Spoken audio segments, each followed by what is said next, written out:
Я видела, как он их убивал. Men jinoyatchining odamlarni qanday o'ldirganini ko'rdim. U shunchaki yo qurolning stvoli bilan urardi, yo to'g'ridan to'g'ri otardi. Atrofda butun maydon bo'ylab miyalar sochilib yotardi. U jasadlarni sudrab o'tayotganini eshitdim va ko'rdim, deydi voqea guvohi. Yarim tunda politsiyaga qo'ng'iroq bo'ldi.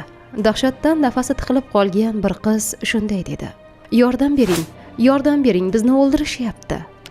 Manzilga yetib kelgan huquq tartibot idoralari xodimlari dahshatli manzaraga duch keldilar. Kimdir uyga kirib 9 kishini dala hovlilardan birida dam olayotgan odamlarni qirib tashlagan. Faqatgina adyol ostiga yashirinib olgan va shafqatsiz qotil uni topa olmasligiga umid qilgan bir qizgina qutulib qolishga muvaffaq bo'lgan edi. Shu paytda u birin-ketin o'ldirilayotgan yaqinlarining yordam so'rab chinqirayotgan, chidab bo'lmas faryodini eshitib yotardi.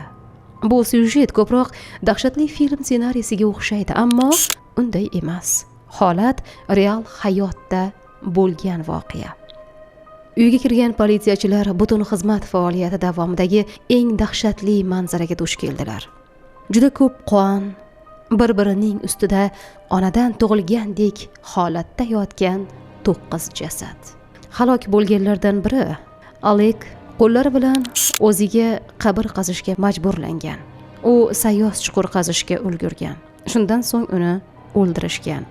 Он его 2 раза бьет прикладом по голове. Qotil uning boshiga qattiq jism bilan 2 marta urib, "Bor, do'stingga qabr qazi", deydi so'kinib. Bunga javoban u shunchaki boshini berkitib oladi. Qotil esa uni urishda davom etadi. So'nggi qurbon mashina yonida o'ldirilgan. U qochishga uringan, ammo uni quvib yetishgan. Jinoyat joyidan olingan tasvirlar shu qadar dahshatliki, ularni bu yerda ko'rsatib bo'lmaydi. Xo'sh, bu qanday voqea edi? Buni hozir bilib olamiz. 2017-yil 3-iyun oqshomi Tver yaqinidagi Moskvadan 156 kilometr uzoqlikda joylashgan va 10 mingga yaqin mahalliy aholiga ega Redkino qishlog'ida bog'dorchilik shirkati bor edi. O'sha kecha Savelyevlar oilasining uyida ziyofat bo'layotgandi. Unga ba'zi qo'shnilar ham kelishgan. Soat 21:30 ga yaqin kabob pishirishni boshlashadi. Kechasi soat 12 ga yaqin uyga bir mashina kelib to'xtaydi. Undan past bo'yli bir erkak tushadi. Ba'zi qo'shnilar uni tanishardi. Bu mahalliy elektrik bo'lib, u avval mehmonlardan birining uyiga elektr o'tkazib bergan edi. U Yegorov edi.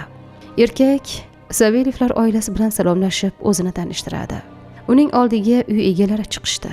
Gapdan gap chiqib suhbat armiyada xizmat qilgan yoki qilmagan degan mavzuga borib taqaldi. Aynan shu narsa dahshatli fojianing boshlanishi bo'ldi. Yegorov yig'ilganlarga havo desam qo'shinlarida xizmat qilganini aytdi. Boshqa erkaklar aytgancha ular orasida haqiqatan ham desantchi bor edi. Sergeyning ustidan kulishdi ular. Ozg'in, sport bilan shug'ullanmagan. Undan qanaqa desantchi chiqardi deyishdi. Shuningdek, elektrikning 45 yoshida onasi bilan haligacha yashashi haqida ham masxaraomuz gaplar aytildi. Hovli egasi va kuyovi Sergeyning ozg'in va kichkina ekanligini, uni havo desant qo'shinlariga aniq olmagan bo'lishlarini aytishdi. Qizig'i shundaki, Yegorov haqiqatan ham u yerda xizmat qilmagan. U chegara qo'shinlarida xizmat qilgan. Ammo shunday bo'lsa-da, bu hurmatsizlik unga og'ir botdi. Baqir-chaqirlar katta janjalga aylanib ketdi va Yegorov uni xafa qilganlarga tajovuzkorona tashlana boshlaganida uni so'kishdi va tahdidlar bilan ketishini so'rashdi. Либо ты получишь. Он разворачивается. Bunga javoban u hammasi bundan afsuslanishini aytib baqirdi. Unga shunchaki "Yo'qol, bo'lmasa o'lasan" deyishdi. U orqasiga o'giriladi. Shunchaki yugurib borib, mashinasini o't oldiradi va keskin jo'nab ketadi. Kim ham o'ylabdi deysiz, zararsiz bir suhbat eng dahshatli fojialardan biriga yo'l ochishi mumkinligini. 2,5 soatdan so'ng Yegorov Sayga ov miltig'i va 15 ta patron bilan qurollanib qaytib keladi. Sergey qurol bilan kelganiga qaramay, to'planganlar uni masxara qilishda davom etadilar. Erkaklarning bu munosabatlardan jahli chiqqach u karabinni ko'taradi. Odamlar jim bo'lib qoladi. Ulardan biri qo'ysangchi, axir bizga elektrni to'g'rilab bergan eding-ku, sen yaxshi odamsan deydi. Ammo kech edi. Yegorov o't ochadi. Avvaliga hamma uyga yashirinadi, so'ngra qirg'in davomida undan qochishga harakat qilishadi. Halok bo'lganlardan biri o'z dala hovlisiga 10 metr qolganda Yegorov uni quvib yetib, boshiga o'q uzadi. Qizig'i shundaki, politsiya chaqiruvidan keyin juda tez kelgan. Tungi soat 2:41 da Marina politsiyaga qo'ng'iroq qilib yordam so'rab yolvorgan. Operator esa unga "Nima? Hazillashyapsizmi? U yerda qiladigan boshqa ishingiz yo'qmi?" deb javob bergan va aloqa uzilgan. Shunda Marina qayta qo'ng'iroq qilgan. Ikkinchi operator uning so'zlariga ishonib, darhol manzilga politsiyani yuboradi. Marinaning bildirishicha, 6 kishi ko'chada edi. Past ovozda musiqa yangrardi. Qolganlar suhbatlashardi. To'satdan baland o'q ovozi eshitiladi. Uning ortidan chinqiriq keladi. Soat 2:35 da birinchi o'q ovozi eshitiladi. O'sha paytga kelib jamoadagilarning ko'pchiligi uxlash uchun tarqalib ketgan ham edi. Birinchi bo'lib Vyacheslav Savelyev otib o'ldiriladi. Первого убивают Славу. So'kinishni eshitdim. Birinchi bo'lib Slavani o'ldirishdi. Shunchaki qon, miyalar otilib chiqayotganini ko'rdim. Bularning hammasini ko'rdim. Slava darhol yiqildi. Shundan so'ng jinoyatchi so'kinishni boshlab Aleksandr Redin tomonga yo'naladi. Yegorov erkakning boshiga qo'ndoq bilan urib, "Borib do'stingga qabr qazi" deydi va o'q uzadi. Mana bu yerda Sasha Redin o'tirgandi.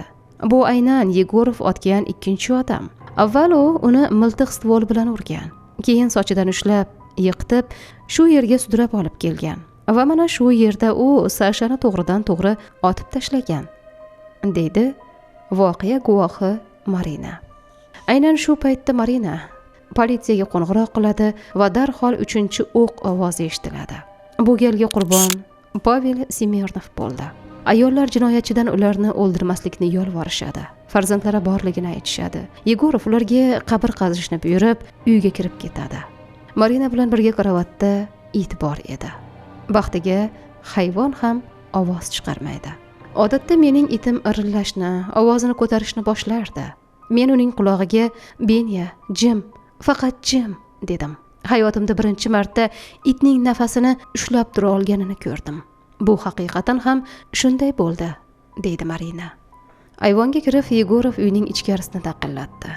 Lyudmila Visotskaya nima bo'layotganini tushunmadi va o'zlaridan kimdir eshikni taqillatyapti deb o'ylab uni ochdi. Jinoyatchi ayolning yonida turgan Ivan Zagoryanning boshiga qo'ndoq bilan urib shunday dedi: "Bor, do'stingga qabr qazi. U allaqachon o'lgan." Shundan so'ng erkakka o'q uzadi. Lyudmila yig'lashni boshlaydi. Tiz cho'kib yiqiladi. Shunda Yegorov "Vaysashni bas qil" deydi-da, darhol ayolni otib tashlaydi. O'z xonasida yotgan 92 yoshli urush faxriysi Galina Savelyeva ham halok bo'ladi. Yegorov uni ham otib o'ldirgandi. Keyin qotil xonalarni ko'zdan kechira boshladi. Ulardan birida Marina iti bilan yotardi. Ular adyol ostida edi. Jinoyatchi uning xonasiga qaramadi. Boshqa xonada esa allaqachon o'ldirilgan Pavelning rafiqasi Vera Smirnova bor edi. Ayol uni o'ldirmaslikni yolvorib tiz cho'kib turar, bolalari haqida gapirar, ammo Yegorov bir og'iz so'z aytmasdan o'q uzdi. Yaqin atrofda Oleg Demchenko bor edi. Erkak yashirinayotgandi. Yegorov uni topib yarador qilishga ulgurdi, ammo u qochib qutulishga muvaffaq bo'ldi. Oleg qo'shni uyga yugurib borib qurollangan erkak haqida ogohlantirdi. O'sha paytda uy egalari albatta uyg'ongan, ammo o'zlari ham yashirinib olishgandi. Tirik qolgan Marina barcha voqealardan so'ng Yegorov shunchaki jasadlar orasida yurib ularni birma-bir otib tugatayotganini ko'rdi. Bir daqiqadan so'ng jinoyatchi Oleg yugurib borgan qo'shni uy tomonga yo'l oldi. O'q ovozi eshitildi. Demchenko Yegorovga "Sen yaxshi odamsan-ku, iltimos bunday qilma" deb gapira boshladi va darhol yana 3 ta o'q ovozi eshitildi. Birinchi bo'lib qotil Olegni otdi. Keyin Svetlana Sarokinani yaraladi. Ayol o'lmadi, ingray boshladi. Shunda Yegorov uni temir stol bilan boshiga urdi, o'ldirdi.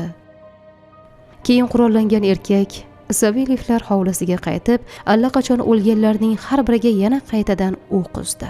So'ng Yegorov jasadlarni uyga sudrab kirita boshladi. Ko'chadan va hovlidan u avvaliga 4 ta jasadni olib kirdi. Marina iti bilan adyol ostida yotardi. Bir payt ularning nafasi qisilib, it xirillab yubordi yoki aksardi. Qiz hayvon nima sababdan ovoz chiqarganini aniq tushuna olmadi. Qurollangan erkak buni eshitib, qiz yotgan xonaga kirdi. Qotil uning karavatiga yaqinlashdi, atrofga qaradi. Chetiga suyandi va tagiga ham bir qaradi. Hech kimni topmagach, chiqib ketdi. Har qanday kichik harakat yoki tovush uning hayotiga nuqta qo'yishi mumkin edi aynidan. Marina bu holatni shunday eslaydi. Shunday bo'ldiki, Benyaning nafasi tiqilib, u xirillay boshladi. Qotil bu tovushni eshitdi, xonaga kirdi. Mana aytaylik, mening karavatim, men adyol ostida yotibman. U esa mana bu yerda turibdi. Men uni adyol orqali qisman bo'lsa-da ko'rib turibman. U qaradi, turdi va chiqib ketdi. Benzin olib keldi va shunday bo'ldiki, xonamizda yana qandaydir shitirlagan ovoz eshitildi. U yana qaytib keldi. Endi u kravatga qarayapti. Men tushundimki, agar u hozir adyolni ko'tarsa, men shunchaki yo'q bo'laman. Hayotim tugaydi. Xuddi shu paytda politsiya yetib keladi. Eng achinarlisi, Yegorov hech qanday muammosiz taslim bo'ldi. Uni uyga oxirgi jasadni sudrab kirayotganida qo'lga oldilar. Xodimlarning qurolni tashlab, yerga yotish haqidagi buyruqlarini u xotirjamlik bilan bajardi. Ya'ni ular qotil qurolini bir chetga qo'yadigan paytni ataylab kutishdi. Chunki uning qo'lida qurol bo'lsa, qarshilik ko'rsatishi mumkinligini yaxshi bilishardi. Shunday qilib, yordam kelganini eshitgan Marina adyol ostidan chiqadi va dahshatli manzarani ko'radi. Jasadlar bir-birining ustida yotardi. Kimningdir boshi yarmi yo'q, kimdir qo'l oyog'idan ayrilgan. Butun pol bo'ylab ichki organlar sochilib yotardi. Barcha jasadlar deyarli kiyimsiz edi. Yegorov ularni negadir yechintirgandi. Shafqatsiz qotil uydan kimdir chiqayotganini ko'rganda hayratda qoldi. Marina o'sha dahshatli uyda tirik qolgan yagona odam edi. Xo'sh, Yegorov o'zi kim bo'lgan? U nega bir kunda shunday shafqatsiz ommaviy qotillikning ijrochisiga aylandi?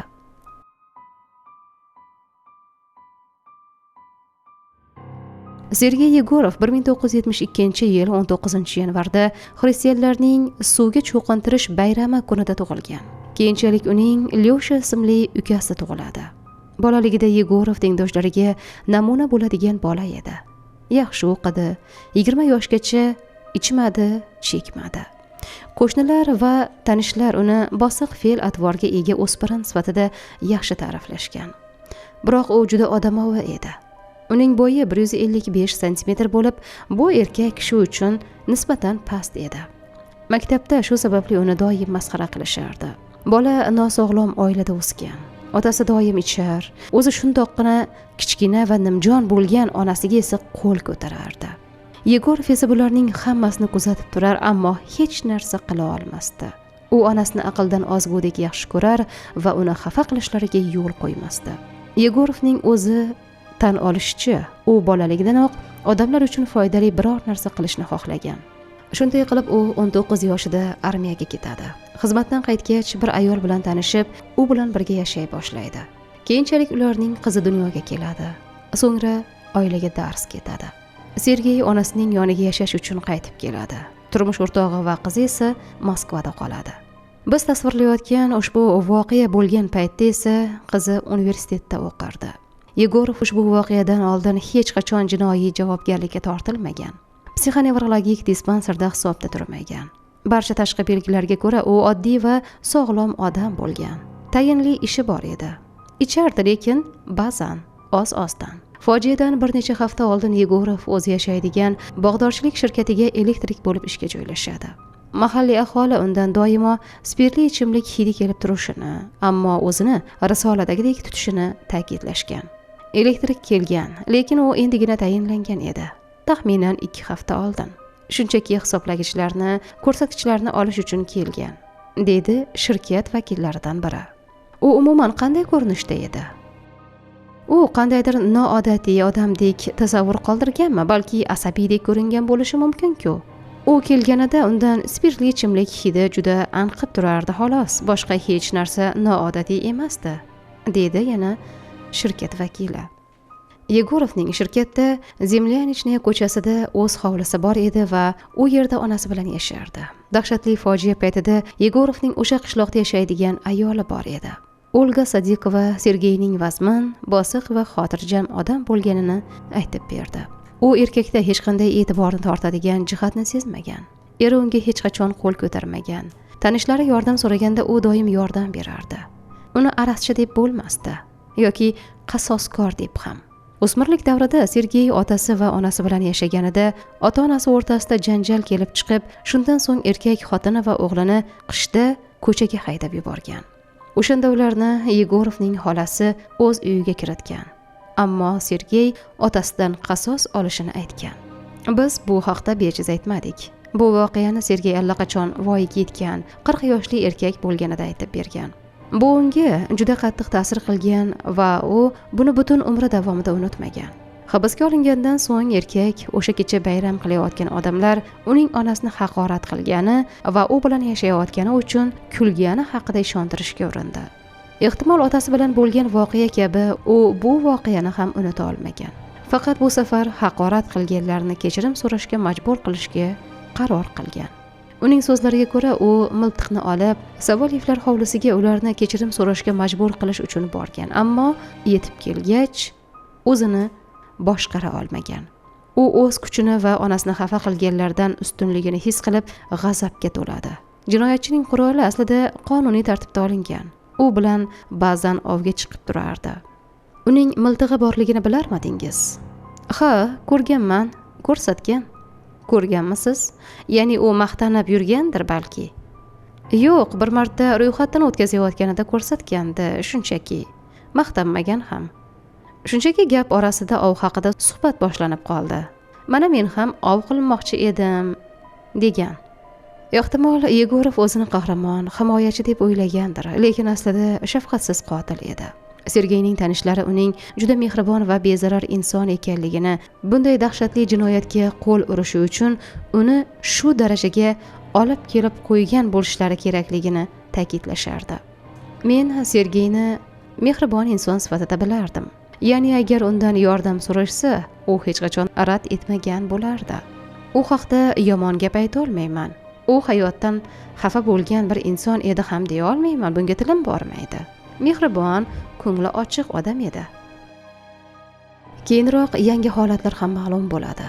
O'sha dahshatli qirg'inda omon qolganlar ko'proq bo'lib chiqdi. Alek yugurib borgan qo'shni uyda 3 kishi bo'lgan. Svetlana Sorokina, Nataliya Chistyakova va uning eri. Nataliyaning o'zi o'sha kecha Saveliyevlar uyiga bormagan edi. Uning aytishicha, tungi soat 1da uxlashga yotgan. Bir necha soatdan keyin esa oldilariga Alek yugurib kelib yashirinishni aytgan. Saveliyevlar hovlisida Yegorov hammani o'ldirib, qo'shni uyga ketayotgan edi. Nataliya ayvondagi stolning tagiga yashirinadi. Alek va Svetlanani qanday o'ldirganini eshitadi. Uning eri o'sha paytda keyinroq ma'lum bo'lishicha, eshik ortiga yashiringan edi. Demchenko politsiyaga qo'ng'iroq qila boshladi, lekin bularning hammasini men uzoqdan eshitdim, chunki ayvonda edim. Keyin men qayerga yashirinay deb so'radim. Stol tagiga yashirining. Shu payt singan oyna ovozini eshitdim. Va bilasizmi, qandaydir kuch meni shunchaki stol tagiga uloqtirdi, deydi ayol. Ular faqat politsiya kelgan paytdagina yashiringan joylardan chiqishadi. Yegorov bir joyga to'plagan jasadlar yonidan huquqni muhofaza qilish organlari xodimlari benzinga to'la idish va gazeta topishadi. Taxminlarga ko'ra, u uyni yoqib yuborib, baxtsiz hodisa sifatida ko'rsatmoqchi bo'lgan bo'lishi mumkin. Buning uchun u tergovchilar hamma narsa ular uxlayotgan paytda sodir bo'lgan deb o'ylashlari uchun jasadlarni yechintirgan. Intervyuda Yegorov ertalab tushida unga 5 erkak tahdid qilgani va keyinroq ularni o'ldirgani haqida aytgan. Kechga borib esa tushdagi bu manzara amalga oshgan, ya'ni hayotga ko'chgan edi. Ertalab bilmadim, bir qarashda jinnixona albatta, balki yo'qdir. Ha, shunday bo'ldiki, dachada 5 kishi elektr simlari bo'yicha menga tegajog'lik qila boshlaydi. Mana, meni so'yib, ko'mib yubormoqchi bo'lishdi va negadir qo'limning yengil harakati bilan beshovining ham kallasini chopib tashladim, deydi u ko'rsatmasida. Tergov uzoq davom etmadi. Fojiadan 3,5 oy o'tgach sud bo'lib o'tdi, ammo bundan oldin Yegorovni Serbskiy nomidagi psixiatriya markazida tekshirishdi. U yerda mutaxassislar erkakni to'liq aqli raso deb topishdi. Sergey o'z holati va xatti-harakatini tushuntirib bera olmadi va qandaydir xuddi tumanda yurgandek. Bir oy yurdim. Hech ishona olmadim. O'ylayman, la'nati qandaydir bema'ni gallyutsinatsiya va birdan hech narsadan hech narsa kelib shuncha odamni o'ldirib tashladimi? Bularning bari uning aytishicha xuddi tushdagidek edi. Yuzlashtirish vaqtida Marinaga uni oyna ortida qoldirishni taklif qilishdi. Lekin qiz qotilning ko'ziga tik qarashni xohlashini bildirdi. Shunday qilib sudda birinchi marta qotil bilan qurbonlarning yaqinlari yuzma-yuz kelishdi. Ular jinoyatchiga o'ldirilganlarning portretini ko'rsatib, ularni eslab qolishini baqirib aytishardi. Jurnalistlar qotilning suddagi xatti-harakatini befarqlik deb ta'riflashgan. Yegorov hech narsaga munosabat bildirmagan. Nigohi bir nuqtaga qadalgan holda edi. U o'ziga qo'yilgan ayblovlarga rozi bo'ldi. Undan avvalgi afsuslanish so'zlari bo'lmadi. Biroq 5-sentyabrdagi majlisda u o'ziga nisbatan o'lim jazosi qo'llanilsa e'tiroz bildirmasligini aytdi va shunday dedi: "Bunday ishning kechirimi yo'q, lekin men kechirim so'rayman.